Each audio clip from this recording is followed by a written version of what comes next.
Olá, vamos começar mais um programa Pra Frente Sempre na tvig.com.br. E hoje recebo Jéssica Bruin, ex-nadadora, campeã olímpica, e ela vem falar do seu lado E de empreendedora depois que ela se aposentou. Também o empresário Renato Ticolá Neto, dono da Jampro, empresa de limpeza aí que, olha, fatura alto no Brasil inteiro. E os dois voltam comigo no último bloco para analisar mais uma startup. Fique ligado, Pra Frente Sempre!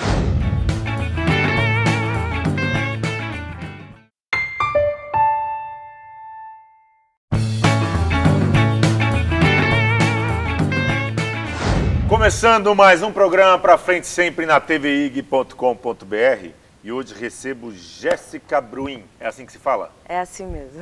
Bom, a Jéssica é uma ex-nadadora olímpica brasileira, tem 25 anos? Já fiz 26. 26 aninhos, 25, 26, tudo a mesma coisa, né? Quase, tá lá, faz tempo que você fez 26?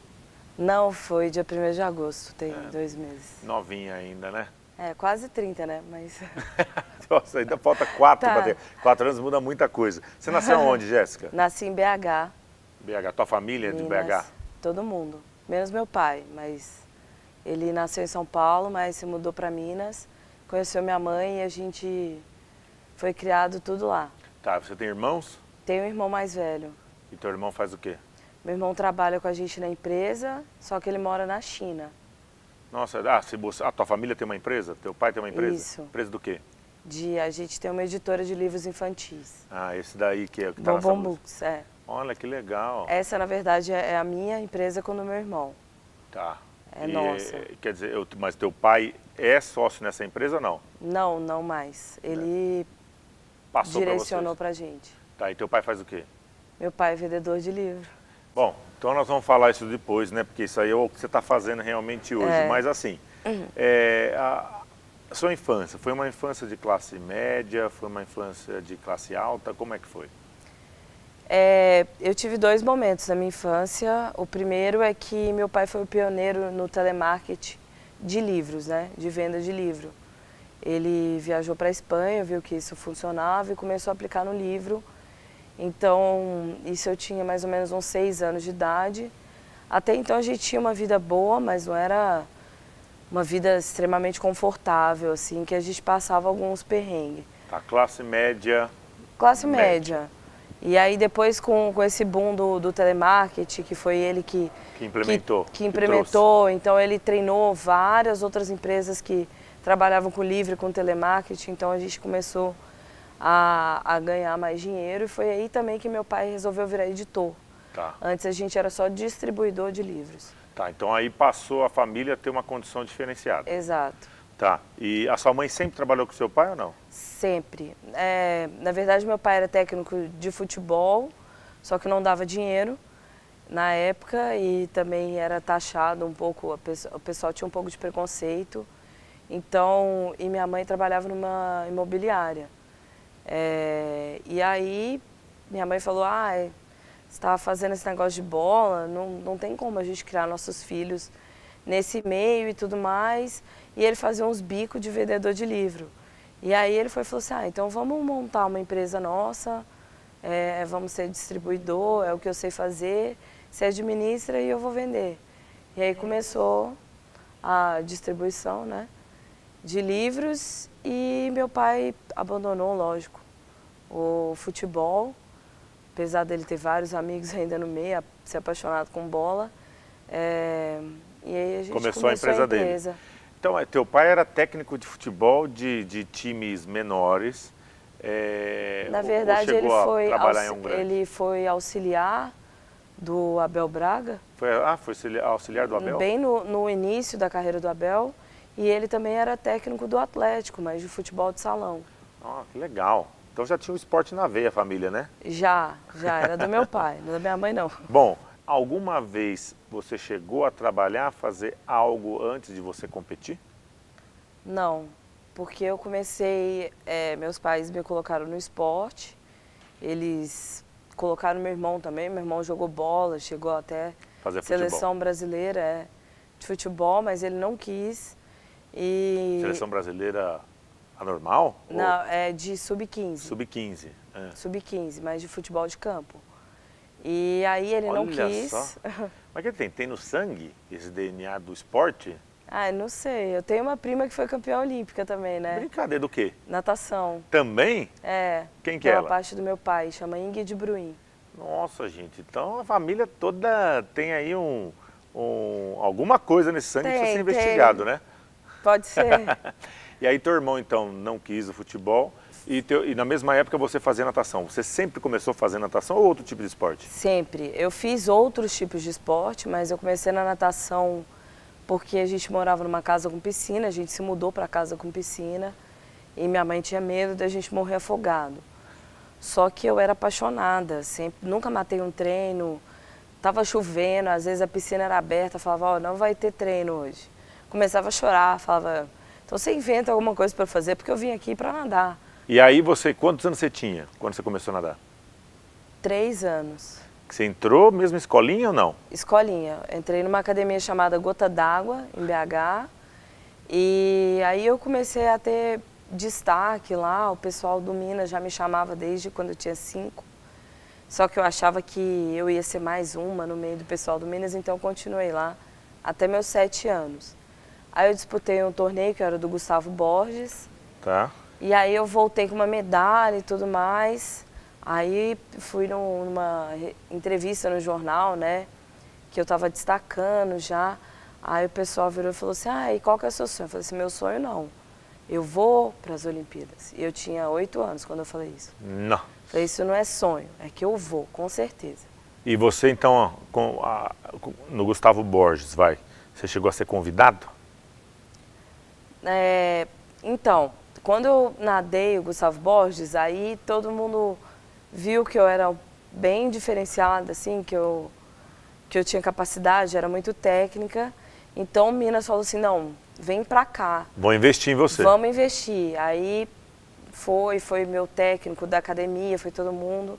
Aí meu técnico falou, olha, não tem como te segurar mais, porque eu não tenho estrutura para uma atleta como você. Vai voar. Então você vai pro Minas. Aí que eu fui pro Minas, fiquei 12 anos lá e comecei, né, desde o trabalho de base, mas sempre tive um destaque, sempre fui a primeira no treino, não gostava de perder, nunca gostei de perder. E foi lá onde eu conheci, eu tive 3 técnicos assim mais marcantes da minha vida, que foi o da academia, que me ensinou a nadar.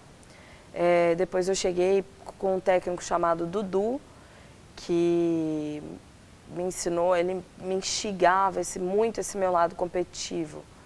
E o lado de aguentar o treino, ele sempre me desafiava muito, eu gostava disso. Aquele negócio de, hoje ninguém vai conseguir fazer o treino. Nossa! Eu falava assim, meu filho... Essa frase... Isso não existe que eu não vou conseguir, isso é impossível. Não é impossível para mim, eu vou conseguir. Então, ele me instigou muito esse meu lado competitivo, ele sabia atiçar bem de superar essas coisas. seus limites. Exato. E depois o Vanzella, quando eu passei para a equipe principal, que a gente chama quando você já está competindo internacional e também com o pessoal mais velho do clube, aí você passa para a equipe principal. Eu passei muito cedo. Eu era juvenil, eu tinha 15 anos, e aí eu comecei a treinar com o pessoal tudo mais velho. E aí não tinha dessa também não, de perder em treino. Eu passava até na zona de treinamento, às vezes era mais fraco, fazia mais forte para ganhar. E aí eu comecei a treinar com o meu técnico, que foi onde eu cheguei nas Olimpíadas, treinando com ele ainda. Legal. E assim, hoje, né, nós vamos entrar no seu ponto aí de ser reconhecida no esporte e tudo, mas o que você leva do aprendizado com o seu pai? Então, meu pai, ele é uma pessoa muito guerreira e ele sempre foi muito família, ele fez isso tudo pela gente. Pra família. Porque por ele, eu acho que falar que meu pai acorda de manhã felizão para ir trabalhar, ele não vai. Mas assim, ele vai por causa de vocês. Ele é um cara muito inteligente, que tem uma visão, ele pensa 100 anos na frente. Então, ele saiu para trabalhar para dar conforto para a gente. E sempre eu sei que a empresa precisava de mim muito antes. assim, de uma pessoa, né, de confiança para assumir, porque meus pais já estavam cansados. Mas meu pai nunca falou, ó, para de nadar, nem nada. Ao contrário, sempre Ele ficava se me incentivou. xingando, tipo, vai, você pode mais, vamos. É isso que você quer, filha? Então vai. Papai tá aqui, papai vai te ajudar e tal. Tá guerreiro. Então, E meu você pai sentiu conforto, né? É guerreiro. E o pessoal vamos supor, raçudo, assim. E o pessoal da natação sempre falava, não, confio, na hora ela não vai amarelar nunca, porque ela é raçuda. Então acho que é isso que eu tirei. Essa força de guerreira e raçuda do seu pai. Não tem foto do pai dela pra gente dar uma olhada, conhecer? Aí. Como ele se chama mesmo? Carlos Cavalheiro. Carlos, então uma homenagem aí da filha para esse cara guerreiro, determinado e raçudo, né? Raçudo. E sua mãe? Ah, minha mãe é mãezona, né? Ela é de BH, então é aquele negócio do carinho, da carisma. É engraçado porque minha mãe ensinou o amor. Acho que foi um valor que ser apaixonado pelo que você faz, pelas pessoas que estão... Ter gratidão pelas pessoas que te ajudaram a chegar até ali. Que legal. Então, minha mãe é essa pessoa aí. Bom, qual foi a tua primeira vitória de destaque nacional? Bom, eu tinha 19 anos e eu ganhei minha primeira competição absoluta e a vaga para o Pan-Americano de 2011. Acho que... Eu lembro que eu comecei a trabalhar no Minas, né? Tava meio parada, assim, num tempo que a gente fala. E eu queria mais e eu não sabia onde buscar, então um amigo meu falou assim, ó, aqui no Brasil você precisa fazer isso daqui de diferente, que você vai ver o resultado. E aí eu busquei um psicólogo do esporte, que eu treinava muito, e às vezes eu me sentia um pouco nervosa para competir, para colocar para fora o que eu tinha treinado. E aí esse meu psicólogo, o Ditman Samuski, ele me ensinou várias coisas, de concentração, de dedicação. Então, você relaxar mesmo e entrar forte lá para ganhar. E eu falei, eu quero ir para o revezamento e tal. Ele falou assim, não, você não vai pensar que você vai para o revezamento, você vai para ganhar. Eu falei, mas o meu tempo é o quarto do Brasil. Ele, não, vai ser o primeiro agora. Caramba. E aí a gente ficou trabalhando em cima disso. Quando eu pulei na piscina, eu falei assim, não, eu vou ganhar. Eu tinha certeza que ganhou. Ia ganhar. E ganhei. Soa meio arrogante, sabe? Mas eu acho que um atleta individual, ele precisa disso pra ele. Você não precisa mostrar para os outros, tipo assim, vou ser a melhor.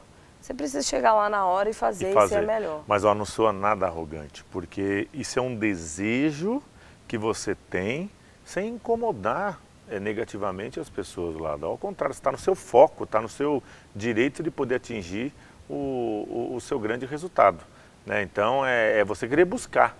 Isso é só para quem tem na veia o sangue, o amor, aquilo que realmente gosta de fazer. E parabéns. Então, olha, a gente vai para um break rápido e a gente volta falando aí desse momento e depois das suas glórias e, óbvio, do que você está fazendo hoje, tá bom? Fique ligadinho, um rápido break e a gente volta com Pra Frente Sempre.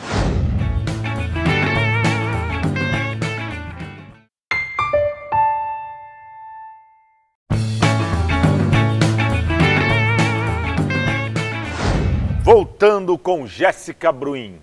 Jéssica, então olha lá, chegou o dia que você ganhou e primeira classificação, é assim que fala? Como fala? Primeira eliminatória? Tiveram 2 seletivas olímpicas. E a primeira você passou? Passei. Esse dia foi especial? Foi muito especial. Foi e quando você ficou sabendo que você passou mesmo? Tinha alguém aí especial para... A gente sabe meio que na hora, né? Mas aí chegou na segunda seletiva e quando eu fiz o índice, que nadou primeiro a minha série, depois nadou a final B, e o pessoal da final B, tipo, são 16 pessoas, 8 na final A para disputar medalha e 8 na final B. E aí o pessoal da final B ainda pode fazer o tempo para chegar nas Olimpíadas. E aí quando acabou eu desabei a chorar, porque foi meu sonho, né, que se concretizou ali. E o mais legal é que quando eu saí, eu tinha uma amiga que nadou no Minas comigo há anos, a Renata, e aí ela me deu um abraço ali, aí que eu desabei mesmo a chorar, porque ela foi uma pessoa que acompanhou. Vamos ver esse vídeo aí, da emoção. Eu tava chorando muito, foi muito legal. É assim, né? É aquela conquista que a imagem vem, assim, passa toda uma história grande, né? De Eu lembro que entrega. a moça perguntou assim, você tá bem? Tá acontecendo alguma coisa? Eu falei assim, minha filha, eu estou ótima. Não poderia estar melhor. É o choro de realização, né? É um alívio, né? É muita pressão, né? A pressão, não, pelo jeito, não da sua própria família, porque sua família estava te apoiando de tudo quanto é maneira. É pressão sua, né? Com você mesmo, né? Eu acho que eu seria frustrada. Se você não tivesse... Se eu não tivesse... Muitas pessoas não. Eu admiro essas pessoas que, tipo, conseguem o objetivo delas e falam, ótimo, é para poucos mesmo as Olimpíadas.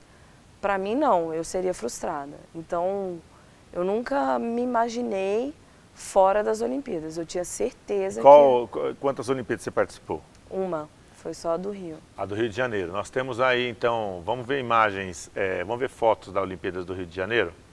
Aí foi na Vila Olímpica já. Na Vila... Antes de nadar. E aí, hein?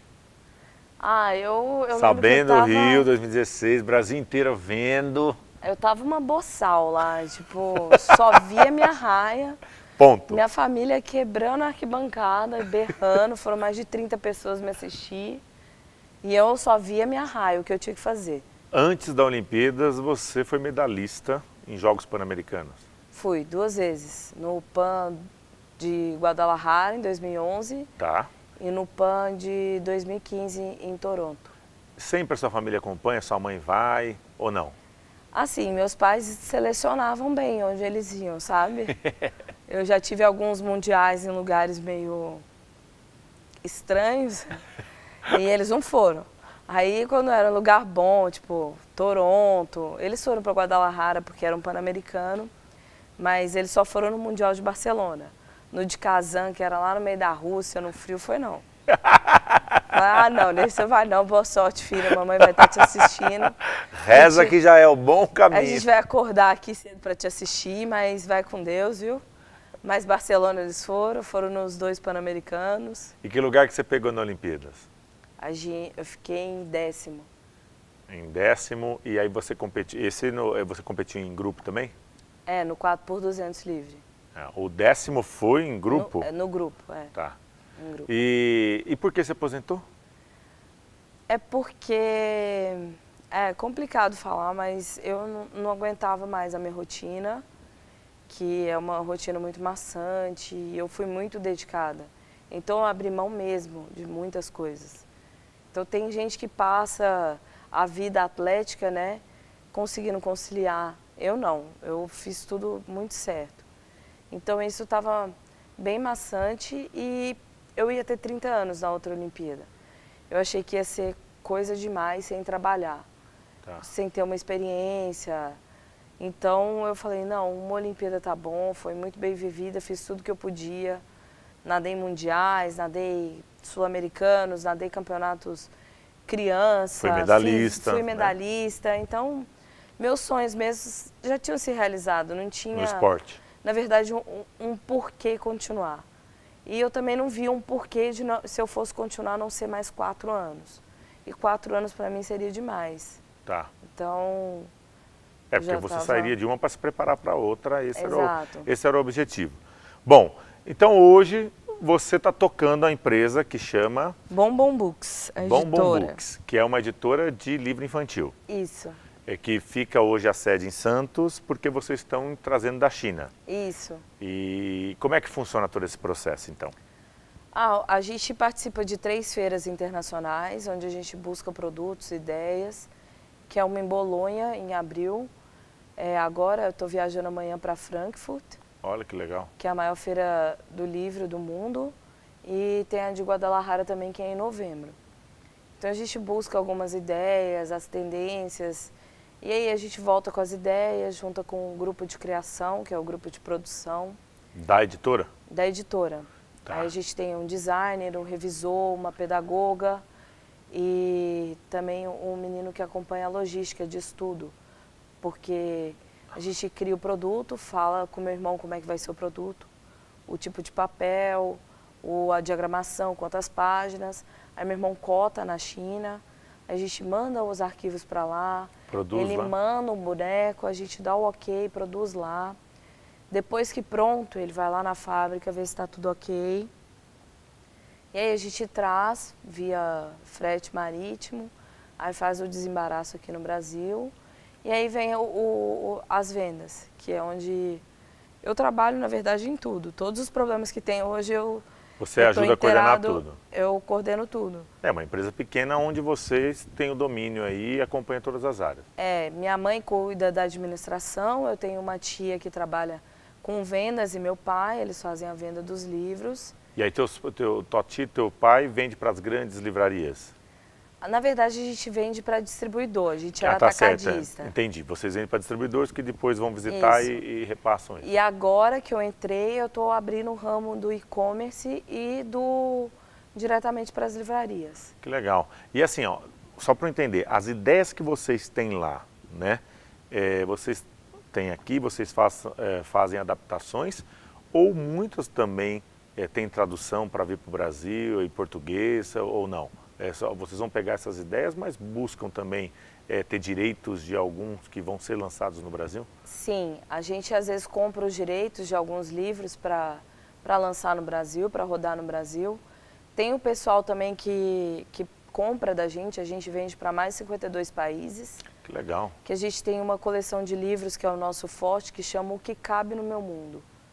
Que são livros infantis, que no final vem uma psicóloga e a pedagoga explicando como os pais e os educadores trabalham isso com uma criança.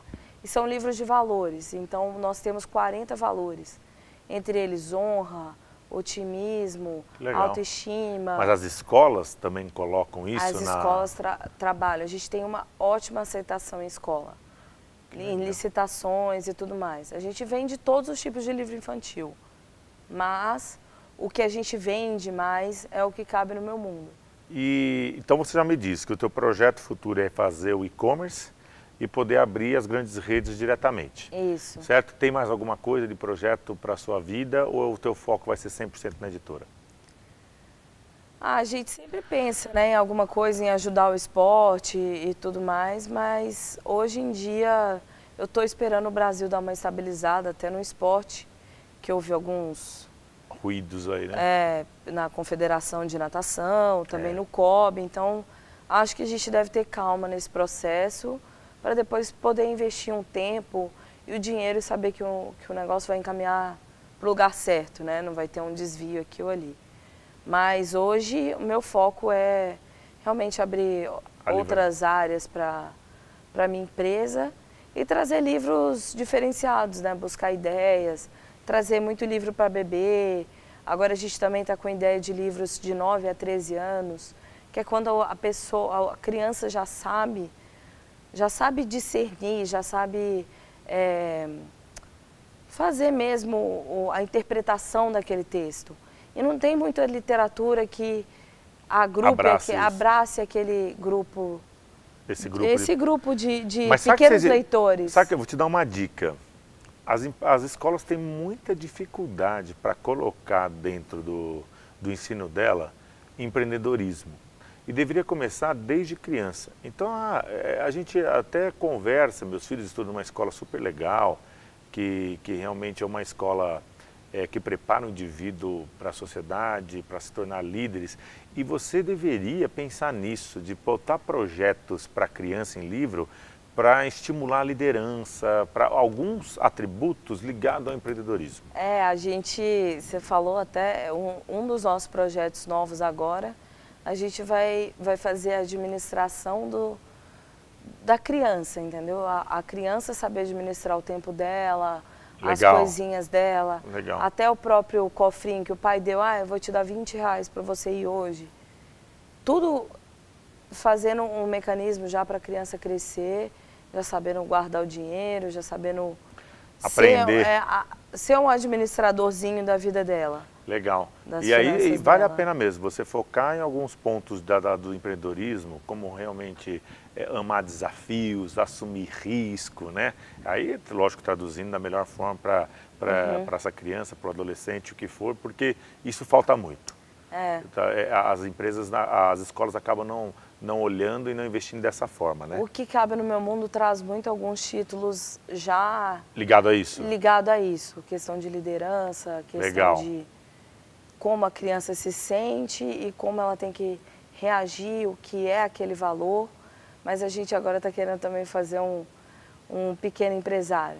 Bom, gente, olha só, conversei aqui com Jéssica Bruin, uma campeã de natação e que agora administra uma empresa que começou com os seus pais e agora está com ela e o irmão dela, que é a Bom Books, que é uma editora de livros infantis. E o foco dela é fazer com que essa editora cresça, né? E não venda só para distribuidores, mas tem um e-commerce e depois faça a venda direto para as grandes livrarias.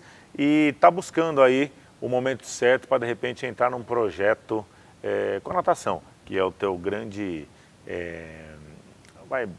tua grande história, né?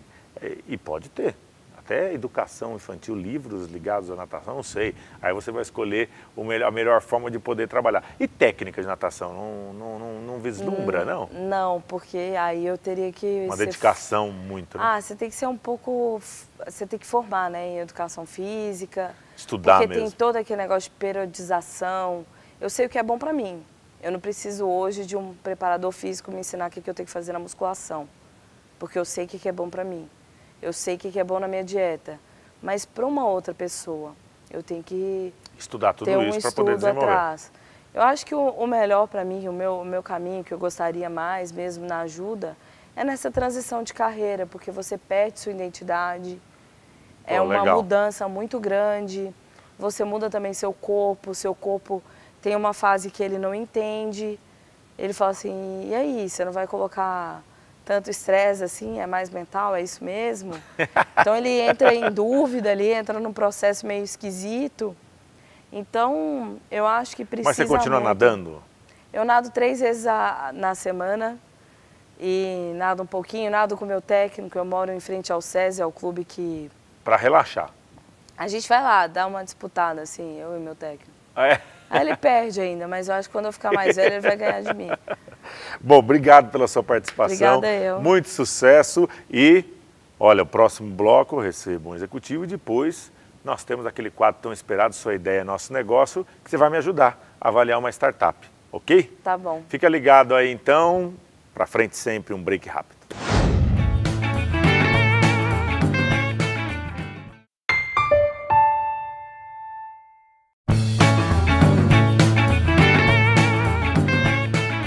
Voltando com o programa Pra Frente Sempre, agora com o Renato Ticolá Neto, é isso? Assim? Isso aí, falo bem. Renato, você criou, é dono da Jampro?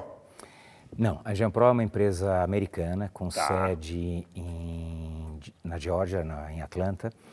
E eu pesquisando no mercado o que é que tinha de diferente, de bom na área de limpeza, acabei conhecendo eles. E eles acabaram apostando no meu taco e a gente fez uma sociedade... Para lançar no Brasil, para desenvolver no Brasil. Exatamente. E por que esse olhar para a limpeza? Bom, eu já venho do mercado de limpeza há muitos anos. Eu sou engenheiro civil, eu brinco até que sou civile, né? Vai lá e se vira. E como engenheiro civil, eu era contratador de serviço de limpeza para final de obra. E um dia eu soube que existia franquias no mundo que não tinha... ponto. E aí fui estudar as franquias de ponto e limpeza é uma delas. E isso me interessou e eu acabei limpando as obras que eu trabalhava e aí eu fui entrando no mercado de limpeza. Conhecendo quem fazia todo esse serviço? Conhecendo quem está fazendo. Quando eu comecei, a terceirização ainda não existia, aí veio o enunciado do Almir Pazianotto, depois... Na época não se contratava empresas terceirizadas, começou a contratar. Franchising também era uma coisa muito nova, em 91, 90. Franchising explodiu depois, né? Em 90, como a Associação Brasileira de... Eu conto sempre uma história Eu fui na Associação Brasileira de Franchising e para conhecer o presidente e tudo mais, eu sentei na reunião da diretoria, conhecia por acaso 3 ou 4 pessoas lá dentro. Terminou a reunião, o cara falou, bom, agora que todo mundo que está aqui na mesa... preciso do equivalente a $200 para pagar o aluguel da associação no dia seguinte, porque não tinha dinheiro para pagar o aluguel. Eu falei, bom, tudo bem. eu topo pagar, mas até dividir o Rashid com vocês, mas eu preciso virar diretor. Aí falaram, então tá bom, você vai virar diretor adjunto de marketing, ou seja, nada, mas tudo bem. Era um cargo. Então eu virei diretor. Mas estava lá. Estava lá. E aí viramos diretor da Associação Brasileira de Franchise, ficamos 4 diretorias participando disso. Quando a gente saiu da BF, ela tinha $500 mil no caixa para tocar a empresa. Hoje é uma associação rica. É uma grande referência hoje, né? É uma associação dentro do setor. que Conheço tem muita gente desse setor. Muito prestigiada. Quero mandar um abraço para o Antônio Carlos, dono do Rei do Mate, o João, grandes amigos, Rogério do Grupo Prepara, que agora virou Movedu, Reinaldo da Seguralta, são grandes amigos aí, parceiros. Todos eles fazem parte do nosso grupo de jovens empresários e ligados à microfranquia. Legal. Então é assim, você realmente, por ser um engenheiro civil, começou a ver desse contato diário, não só a dificuldade que tinha, mas as possibilidades de melhoria que podiam ser feitas. Eu vou ser eu vou falar um pouco mais da minha infância. Eu, quando eu era criança, meus pais eram fazendeiros, eu ia para a fazenda e a gente tinha café e a gente colhia e pagava os colonos por saco de café colhido. Tá. Então, por produtividade. Quando eu fui ser engenheiro, a gente pagava pedreiro por metro quadrado e não por hora. Você, pela sua cara, você já sabe o que eu estou falando. Não só eu, né? O Brasil inteiro sabe, né? Exatamente. Quando eu vi uma empresa que pagava faxineiro por produtividade, falei, é isso aí. É isso aí. Isso estava dentro do meu sangue, foi fácil de reconhecer, foi vapt-vupt. Estava no DNA. Estava no DNA, falei, é isso que eu quero, é isso daí que não tem no Brasil que eu vou trazer e vai funcionar. Quando é que foi que você Isso foi em 91. Em 91 que você decidiu, mas... Não, em 91 eu trouxe a primeira empresa de franchise de limpeza para o Brasil. Mas foi não era a Jampro? Não era a Jampro. Eu vendi essa empresa em 2002, porque os impostos saíram de 3% e foram para 20%. Obviamente o cliente não pagou e aí royalties, tudo foi para o brejo. Quando voltou a ter o Super Simples quer dizer, não voltou, quando o Super Simples ampliou e a limpeza foi incluída no processo, falei, bom, aí o imposto caiu, então vale a pena voltar, e aí eu estudei mais um ano e fui buscar, eu tinha trazido em 91 a maior do mercado, depois eu fui estudar de novo o que tinha acontecido e tinha uma outra que estava se sobressaindo, que era a Jampro, e eu fui conhecer o pessoal nos Estados Unidos. Conheceu o pessoal nos Estados Unidos e trouxe... Em que ano que ela veio para o Brasil? 2011 que ela veio para o Brasil. Então, em 2011 você começou a operação onde? São Paulo? São Paulo. E eu fui conversar com os americanos, eles chegaram para mim e falaram, por que eu deveria vender a franquia para você? Eu falei, não, a pergunta é o contrário, por que eu tenho que comprar de você? Eu estou há 20 anos no mercado, conheço tudo, já fui diretor, parará, por que eu vou comprar de você? Por que eu vou levar você para o Brasil, vou pagar alguma coisa e ainda vou pagar royalty, né? Então, a coisa é o contrário. Você poderia começar do zero, criar um modelo, tudo. Exatamente. Know-how você tinha. Exatamente. Eu ia criar uma marca nova no Brasil. O nome Jampro é um nome que não quer dizer nada no Brasil. Então, criando marca por criando uma marca, o que eles tinham a oferecer de diferente? E realmente eles tinham alguma coisa a oferecer. Eu falei, vou fazer 5 perguntas para vocês me respondam as 5. São as minhas 5 maiores dificuldades. Responderam assim? Responderam em 15 minutos, eu falei, bom, então vamos acabar de jantar, beber e vamos bater papo. Então você tem o direito nacional? Nacional. Aí você abriu em São Paulo, hoje o que tem no Brasil? Hoje nós temos 10 escritórios regionais. Tá. Estamos pretendendo abrir mais 10 escritórios regionais. Os escritórios são o quê? Capitais? No momento são capitais ou Campinas, por exemplo, nós temos um escritório regional. Estamos pretendendo abrir agora em São José do Rio Preto. Foi muito interessante. Coisa de energia, né? E estamos com uma possibilidade forte de abrir lá um escritório. Então, lugares onde você tem uma densidade populacional grande e você tenha bastante empresas em volta, indústrias, para poder fazer alguma coisa. Então, hoje eu tenho São Paulo, Rio, Salvador, Recife, Manaus, Campinas. E você hoje é o presidente da empresa ou você tem um executivo? Como é que funciona? A empresa tem uma estrutura muito pequena, muito pequena. Eu tenho 280 franqueados no Brasil, tenho mais de 1.000 clientes de limpeza e a minha estrutura tem 8 funcionários. Caramba! Então, mesmo o americano, que é a 8ª maior franquia do mundo, com 12 mil franqueados, 15 países, eles têm 10 funcionários. Caramba, porque na verdade aqui é uma equipe que vá fazer o serviço, né? Esse é um desenho dos franqueados. com os equipamentos e um pouquinho da nossa tecnologia. Então mas um franqueado, por exemplo, decidir montar uma franquia, né? O primeiro ponto é como é que você escolhe? Eu te procuro e como é que você define se eu posso ser ou não? Eu acho que precisa acreditar no sonho, começo de conversa. Mas precisa ter no segmento, ter trabalhado... Não precisa. Até quanto menos envolvimento, melhor. Menos envolvimento, melhor. Para não vir com vício. Não vir com vícios, com preconceitos e etc. A verdade é o seguinte, ninguém nasce querendo ser faxineiro. Se o cara chegar no meu escritório dizendo que esse é o sonho da vida dele, está descartado, porque está mentindo. Você pode querer ter uma ótica, você pode querer um Chili Bem, sei lá, tem várias franquias que pode ser sonho de consumo, mas a minha não é. Então ele chega lá porque ele não... Primeiro, porque ele já pesquisou franquia e ele viu que não tem dinheiro para comprar a franquia dos outros. Então minha franquia é uma franquia barata em relação ao mercado. E porque é serviço também, né? Sim, o serviço ele não tem escritório, então tem estoque. Não tem estoque, então o custo de investimento é muito menor. Segundo, ele pesquisa o mercado e descobre que o mercado é bom. Então ele já chega sabendo de muita coisa. O candidato a franqueado não chega totalmente cru. Ele sofreu para chegar lá, ele não era o que ele queria. Ele queria outra coisa, mas ele foi obrigado a cair naquilo pelo investimento que ele tinha que fazer, pelo tempo que ele tem disponível, pela qualidade do mercado. Então, ele quando chega, a gente sabe que ele chegou cru. E a gente sabe que ele não sabe nada. Ele é o que a gente chama de incompetente inconsciente. Ele não sabe dos problemas que vão ter. E eu duvido que um franqueador fale dos problemas que ele vai ter para ser franqueado, porque senão você perde a venda. Então, ele entra e no nosso caso, a gente cria um colchão de garantias para ele. Então, eu garanto o primeiro ano do faturamento dele. Se ele não faturar aquilo, eu devolvo todo o dinheiro que ele investiu. Pô. É a super garantia. Caralho, vai querer. Então a gente começa a criar facilitadores. Eu faço a contabilidade. Para apostar. Eu faço a contabilidade dele, eu entrego o primeiro cliente dele. Eu quero um franqueado que vai operar. É lógico que depois que ele operou 1 ano, 2 anos, ele começa a ganhar consistência no trabalho, consciência do que ele está fazendo. Aí ele vai vender, ele vai se desenvolver. A venda acontece pela internet? As pessoas procuram pelo site? É muito pouco que vem pelo site no mundo. 10% da venda hoje vem pelos sites no mundo.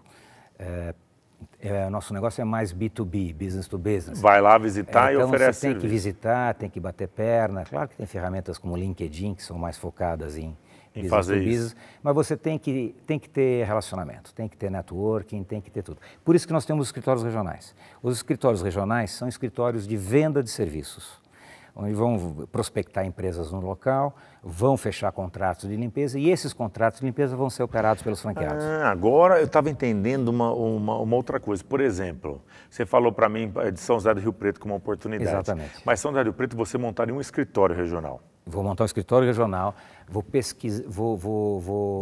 verificar todas as empresas que existem. Você vai ter um grupo que vai ativar. Vou ativar, exatamente. E aí você precisa de franquias para operacionalizar. Então, aí quando eu estiver com o mercado já pesquisado de clientes, que eu já tenho mais ou menos isso na cabeça, eu já atuei lá em alguns clientes, Burger King é nosso cliente lá, e nós vamos buscar os franqueados. Porque eu não posso também vender uma franquia se eu não tiver o cliente. Não entendi. Então você já entrega uma lista de clientes para o cara. Já, ele vai operar...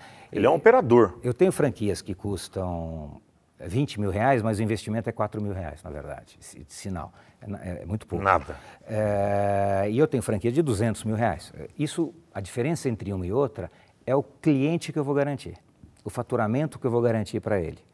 Então, eu tendo um cliente, ele vai ter que entrar com uma estrutura naquele cliente para atender. Então, por isso que o preço varia. Mas então o treinamento tem que ser bem pesado, né? O treinamento ele tem que ser contínuo. Porque você já tentamos fazer isso 1 semana, 2 semanas. Era uma das 5 perguntas era essa história do treinamento. Antigamente a gente começou com 1 semana, 2 semanas. Hoje eu soube, vindo para cá, que meu concorrente está fazendo 30 dias. Nós não fazemos isso. A nossa tecnologia, espero que meu concorrente não esteja ouvindo você, mas a nossa tecnologia é treinar toda sexta-feira. Toda sexta-feira. Então você tem um bom treinamento, os equipamentos que são equipamentos de mercado. Os equipamentos não são bem do mercado, já são um pouquinho mais sofisticados do mercado. Tem diferencial. Se você pegar aquela foto lá atrás, você vai ver 2 ou 3 coisas que o mercado não trabalha. Volta aquela foto. Por exemplo, aquele tambor. Tá. Todo mundo trabalha com carrinho de limpeza, verdade. mas não o tambor. Esse tambor ele entra dentro dos escritórios, então você não precisa sair com um saco de lixo e voltar, sair e voltar. Então você elimina 5, 6 viagens. Esse que está agachado, ele está com um aspirador nas costas, está vendo? Um aspirador costal. Esse aspirador costal é importação nossa. Eles fazem 10 mil metros quadrados por dia de limpeza. Um aspirador brasileiro, o melhor de ponta, faz 2.500.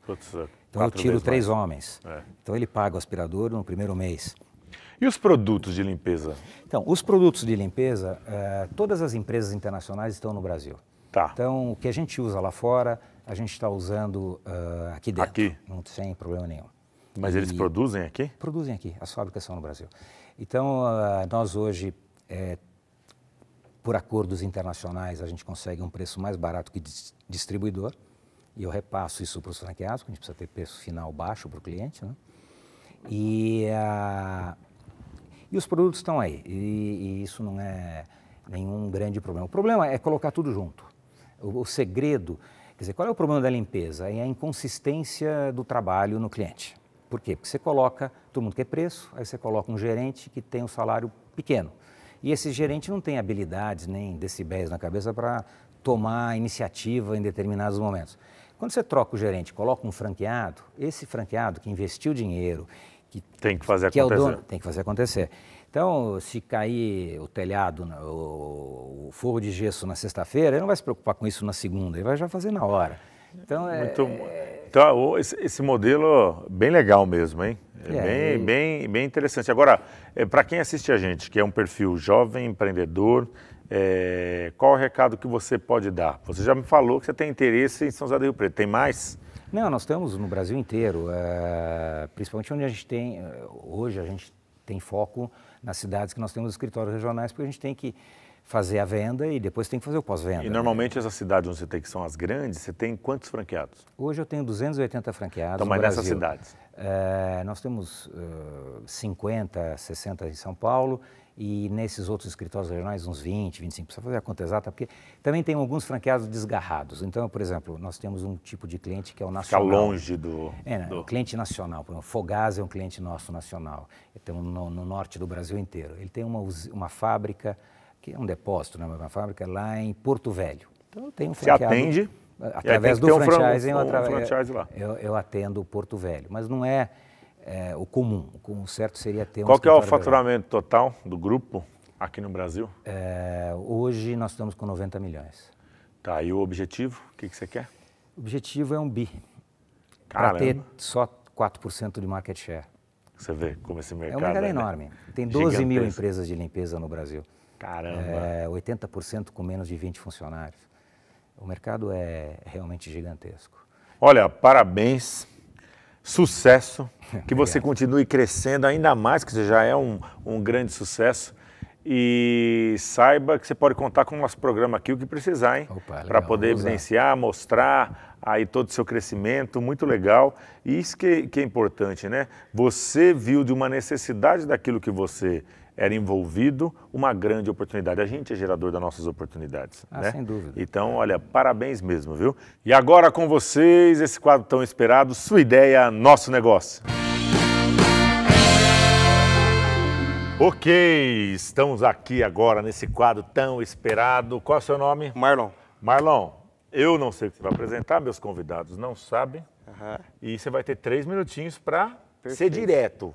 Foque neles, apresente para eles, porque eles têm que comprar a sua ideia. Temos aqui uma campeã de natação, né? Com toda uma técnica, um planejamento, uma pessoa que agora está administrando a empresa, que era do seu pai, dando uma condição de crescimento aqui. E um cara extremamente veterano, que tem um negócio milionário. Sim. Então, você vai estar sendo bem avaliado aqui, né? Então, vamos lá, Marlon. Cronômetro na tela. Pode ir. Então tá bom. Bom, eu vou falar do cabe no carro. E aí eu começo perguntando se vocês já precisaram mandar alguma encomenda com uma certa urgência. E eu pergunto como é que foi a experiência que vocês tiveram. Provavelmente o serviço que foi contratado foi os Correios. né? Mas além de algumas outras transportadoras, e a gente sabe que a satisfação que os Correios têm deixado é bastante a desejar nesse sentido. E aí, pensando assim, como é que a gente poderia estar otimizando esse tipo de problema, a gente se pegou pensando assim, mas será que alguém que já está viajando não poderia levar uma encomenda de Londrina para São Paulo, por exemplo, e ainda assim ajudar essa pessoa a custear essa viagem, de repente pagar um pedágio, ou até, de repente, tirar um veículo das estradas, poupar impacto ambiental e tudo mais. Bom, em cima disso surgiu o Cabe no Carro. A proposta é conectar entregas com pessoas que já vão viajar. A proposta de preço é baseada na distância e também no pacote, do tamanho do pacote, sendo que esse tamanho a gente divide em 4 tamanhos. Cabe no porta-luva, cabe no banco da frente, no banco de trás ou no porta-malas. Gente, é muito bom, tá? Né? A gente está rodando há cerca de 40 dias, a gente lançou os aplicativos nas lojas e também o website. A gente, nesse período, já alcançou cerca de 600 usuários, sendo que desses 600, 100 são pessoas que viajam e cerca de 30 transações que a gente já conseguiu concluir. Pensando no tamanho de mercado, só pegando esse primeiro player, que são os Correios, a movimentação dele, o último número foi de 17 bi, então, pegando uma fatia bem pequena, acho que é tranquilo para a gente conseguir movimentar alguma coisa. E como é que a gente ganha dinheiro nesse processo? Essa transação a gente vai cobrar uma comissão de 20%, tanto para pagar as luzes quanto para adiantamento de cartão de crédito e outras questões. A pessoa que viaja já recebe direto na conta bancária dela, né, o pagamento é feito por cartão de crédito. Que mais? E a gente pensa a estratégia de mercado de expansão da mesma forma como uma malha aeroportuária. Então, hoje a gente consegue entregar bem em Londrina, Curitiba, Londrina, Maringá. Fora dessas rotas, a gente ainda tem alguma dificuldade, então a intenção é criar corredores e a partir desses corredores começar a criar conexões e para daí sim conseguir entregar em todo o país. A gente está tocando isso desde o início do ano, janeiro mesmo, e o nosso time tem 8 pessoas. Eu sou engenheiro da computação e tive uma outra startup que foi vendida para o iFood em 2015. O João Paulo, meu sócio, ele é administrador, tem algumas redes de entretenimento em Londrina, Londrina, Prudente, Sorocaba, e além disso a gente tem mais 3 desenvolvedores, 2 designers e 1 comercial. E é isso. Obrigado. Olha, nem terminou o tempo ainda, ó, tá faltando ainda, não quer falar mais nada mesmo? Não, mas já joga para as perguntas. Ponto. Vamos ver aqui o logo da sua empresa. O nome chama Cabe no Carro. Cabe no Carro. Olha, eu achei interessantíssimo. E você falou uma coisa, a semana passada, a gente tem um grupo no WhatsApp, que eu vou uma semana sim, uma semana não, para São José do Rio Preto, para tocar o lead lá. Uhum. E aí tem um grupo criado no WhatsApp para ver quem vai, São José do Rio Preto, São Paulo, São José do Rio Preto, para realmente poder levar as coisas. E vira e mexe, as pessoas colocam, tá aí, São José do Rio Preto, tal, né? Não tinha pensado nisso, é a primeira vez que aparece aqui no programa nesse 1 ano, algo bem diferente. Então você explicou muito bem o que é. Em relação aos valores, né, existe uma tabela, é uma equação, na verdade, né? A gente calcula a distância pelo tamanho, e quanto maior a distância, o custo por quilômetro vai diminuindo. Tá, e aí você, pelo tamanho, óbvio, se cabe no porta-luvas, isso e aquilo. Exato. Mas assim, para fazer uma comparação, em alguns casos o serviço chega a custar 60% mais barato do que os Correios. Tá. Né? Só que tem um fator bastante interessante para comparar, que assim, os Correios, o prazo mínimo é de 1 dia. A gente, de repente, consegue em 1, 2 horas, dependendo da rota. Entendi. E na verdade, a pessoa deixa onde fica? A pessoa que vai viajar, ela vai buscar e também vai levar o pacote. Olha. Né? Então a gente vai entregar comodidade também nesse sentido. E também não precisa fazer uma embalagem, não precisa empacotar. De repente, se for um celular, um documento, você simplesmente entrega o documento. Mas eu tenho uma pergunta. Sim. Como é que é o cadastro da pessoa que vai fazer a entrega? Porque você também tem uma coisa importante, talvez um celular ou um dinheiro, alguma coisa que é importante e no mundo de hoje a gente não sabe em que fim vai dar esse carro. Qual é a garantia da segurança que você dá, né? Claro, bom, com relação à garantia, eu ofereço um seguro de R$2.000 a princípio. A intenção é, em segundo momento, oferecer um seguro através de uma seguradora, né, uma apólice. Esse seguro é próprio? Sim, seguro até R$2.000 a gente cobre do Cabe no Carro mesmo. Com relação à verificação do viajante, Para ele se cadastrar, ele sobe, ele envia no aplicativo a foto dele, a foto dos documentos, e a gente faz uma verificação de antecedentes criminais e tudo mais para minimizar qualquer tipo de problema, né? Aí tem avaliações dele? Sim, a própria rede vai se avaliar, né? Vai criar uma reputação. Então, a partir do momento que a pessoa começar a fazer entregas, ela vai começar a ser reputada por isso. E se ela não for uma boa entregadora, ela vai ser limpada automaticamente. O Cabe no Carro está registrado na NPI? Sim. Já tem Já tem a entrada no registro. Já deu entrada. É tudo aplicativo? Tem o aplicativo e tem o website também. Tem um website. Sim. Paga no cartão de crédito? Paga no cartão de crédito. E o cara vem buscar e vai entregar? Correto. Essa pessoa tem que ter essa qualificação, vai ser avaliada Sim. pelo próprio usuário, você faz o rastreamento dele por GPS? Ainda não, mas Ainda eu vou não. fazer. Mas dá para fazer, Vai né? fazer. Faz pelo celular dele Pelo mesmo. celular eu vou usar a coordenada geográfica para apresentar onde é que está o pacote. Porque é muito nova a startup, é bom. Agora você saiu de Londrina e foi para a direita, por que você não foi para a esquerda, lá Cornélio Procópio, Bandeirantes? Não, na verdade, Cornélio Procópio já está atuando com a gente. Já, porque você falou Maringá, para outro Sim, lado, sim. né? É que para Maringá a gente já teve mais demanda, Uhum. né? Mas teve uma ou duas que saíram de Cornélio Procópio. Entendi. Saiu de Cornélio, passou por Londrina e foi para Curitiba. Então, Londrina-Curitiba já teve várias transações que aconteceram, Londrina-Maringá também. Esse teu trabalho precisa de uma gestão de pós-venda? Em que sentido? É porque você pode ter várias reclamações de clientes que não foram atendidos e que são sacanagens também. Sim, sem Tem que dúvida. pensar que o mercado não é só o bom. O bom, né? Eu Claro. conheço empresas que fazem limpeza doméstica que está cheio de reclame aqui de problema no aspirador quando o aspirador já Sim. estava quebrado. Sim, Quer sem dizer, dúvida. contrata a faxineira para arrumar, limpar a casa, mas é só para mandar a empresa consertar o aspirador. Sim.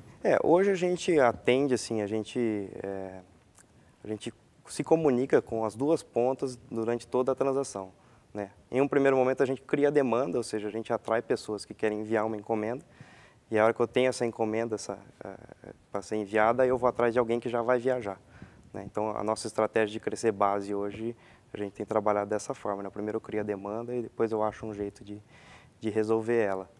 Você já teve alguma reclamação nesse período de teste?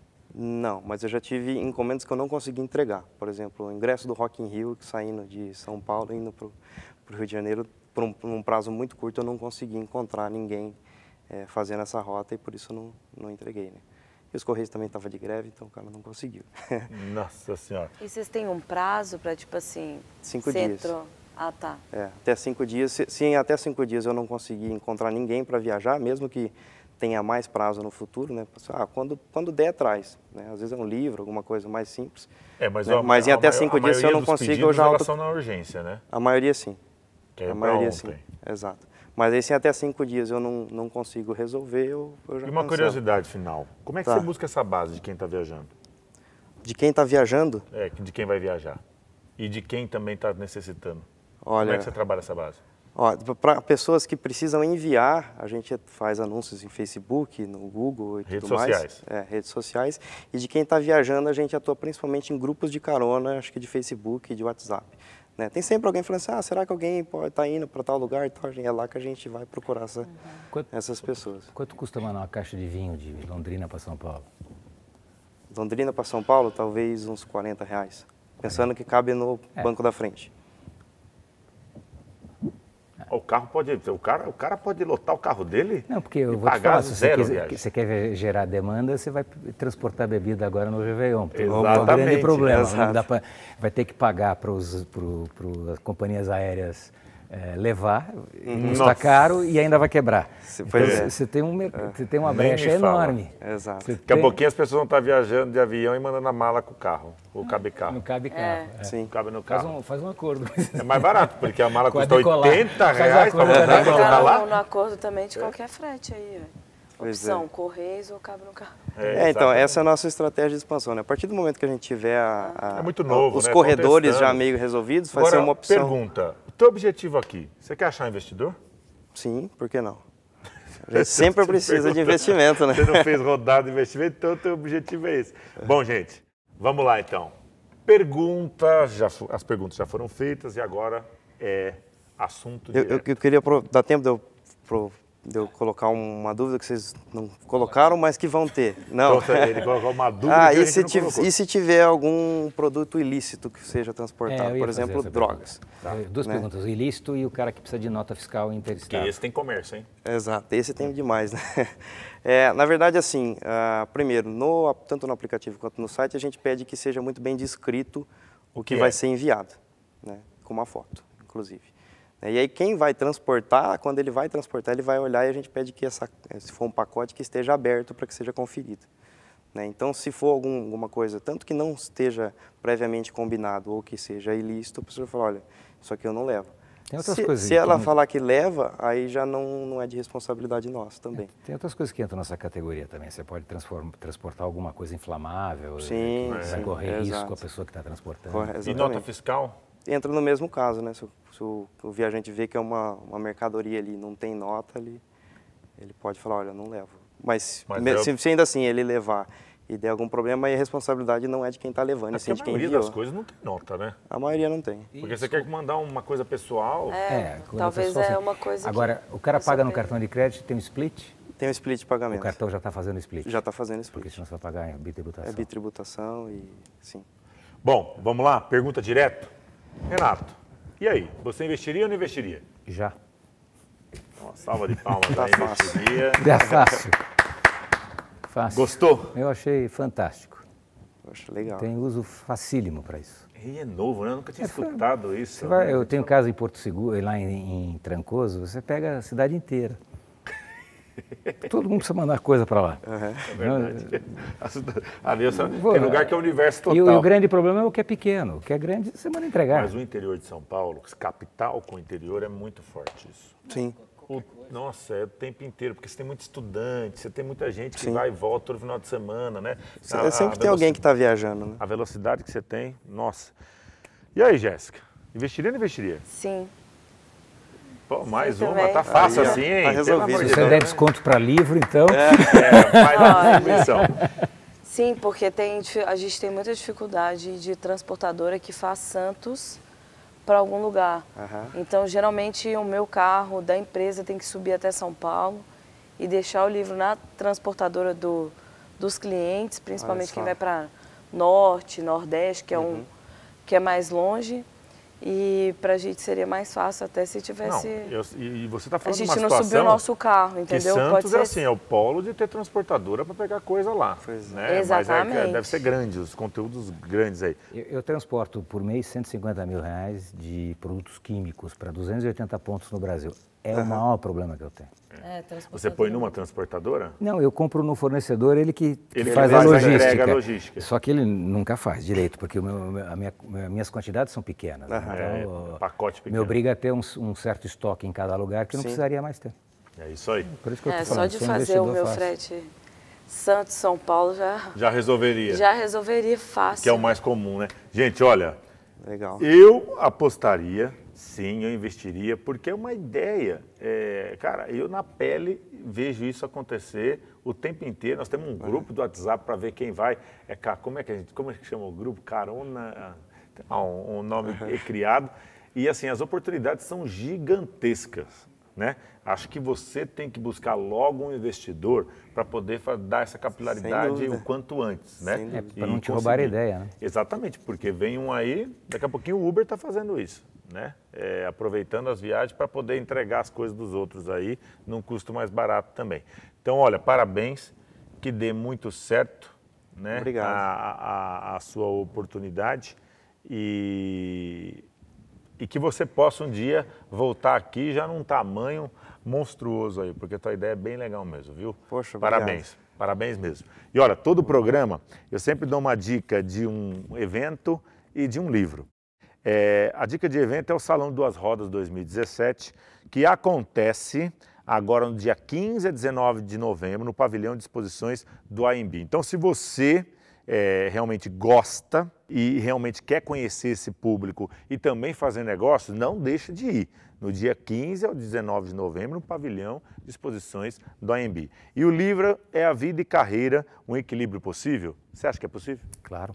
Tem que Também ter. acho, tem que ter, porque senão como é que Senão você não chega tem no topo. sucesso? É verdade. Você porque não chega no topo. Eu falo isso nas palestras que eu dou aí nacionalmente, as pessoas sempre perguntam, pelo cargo que você tem, que você corre para lá e para cá, como é que você concilia teu trabalho com a sua vida profissional com a sua vida pessoal? Cara, quando você ama o que faz, você sempre arranja um jeito. Você sempre vai saber dosar. E a tua família compreender. Nada como ter pessoas do lado também que possa compreender e fazer com que isso se facilite. Apesar que hoje, com essa história de você ter o FaceTime, tudo é um facilitador enorme, né? Eu viajo bastante. Eu falei, esse último Dia dos Pais foi a coisa mais interessante. Eu assisti meus filhos no palco, na escola, porque eu não podia estar presente. E minha esposa filmou. Depois, no final, falei com eles, dando parabéns, achei bonito, né, que eu tinha visto. Então, olha, hoje tem uma facilidade grande. Óbvio que eu quero estar nos momentos próximos, mas quando não dá, tá aí a facilidade, né? Bom, escrito por quem? Por Cortella e Pedro Mandelli. Então, o livro mostra que é possível conciliar, sim, de uma maneira satisfatória, a vida pessoal e familiar com uma carreira bem-sucedida. Você vai aprender a lidar com os problemas no trabalho e não ser atropelado aí por todo o estresse da vida cotidiana. Então tá aqui, vida e carreira, um equilíbrio possível. Sim, tá aí o Cortella como sendo um dos escritores. Ok? Muito obrigado pela participação de todos e sucesso. Pra frente, Obrigado. sempre!